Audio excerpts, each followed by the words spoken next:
When the night is dark and the moon is masked in cloud, we see things in the shadows, things that frighten us, things we don't understand.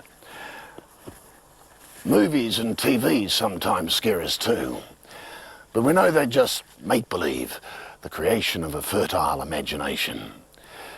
But what you are about to experience was not made up in Hollywood. The ghosts you are about to meet are real. The stories you'll hear are true. There is no doubt, fact is stranger than fiction.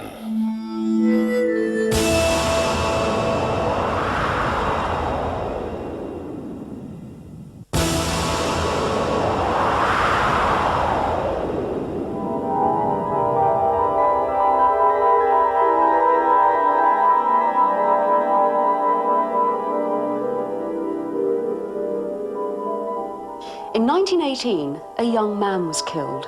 Nothing unusual in that. During the Great War, they were dropping like flies.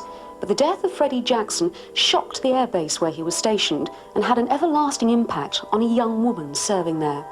Not that she was madly in love with him. Indeed, she hardly knew Freddie. But his face haunts her even today, 75 years on. This is her story.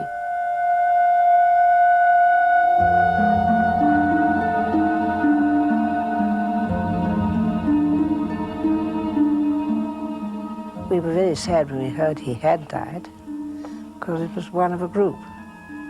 I suppose it was the comradeship.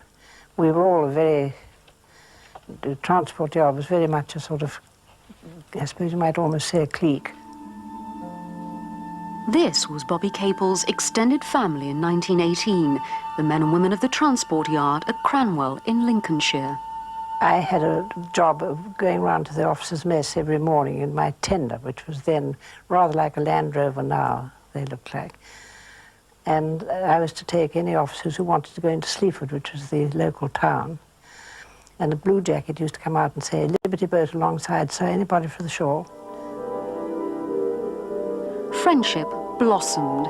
Then one day, just before the unit was disbanded, it was decided there should be a group photograph.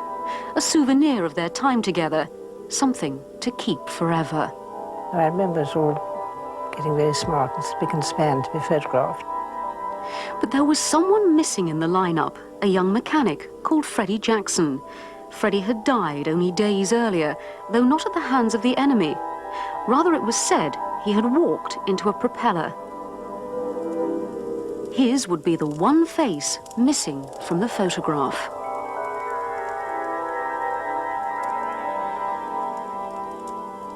We all said we wanted a copy, and we were handed our copies.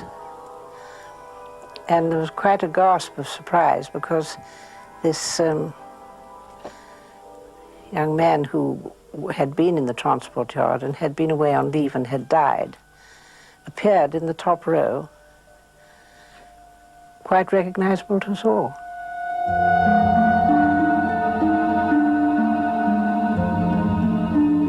To the right and behind the shoulder of the man wearing the hat is Freddie's face. He's got no hat on. Everybody else has got a hat on, and he's quite obviously just his hair. So he's different from the rest. Once you've seen it and knew the face, it was unmistakable.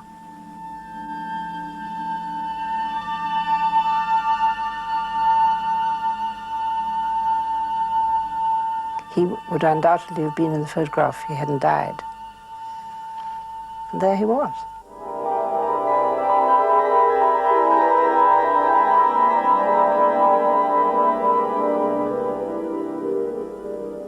I think we all thought it was exceedingly spooky.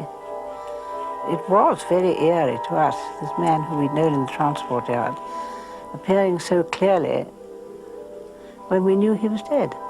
And this was tremendous shock in a way. It's been a very definite memory in my mind all my life. And I'm glad I've kept the photograph. I suppose this made one think pretty carefully about it. But I had a sister who saw ghosts who I certainly couldn't disbelieve. So I have no reason not to believe in ghosts. I don't think I've ever, well, I can't say I've never seen one myself, but I suppose looking at this photograph I have.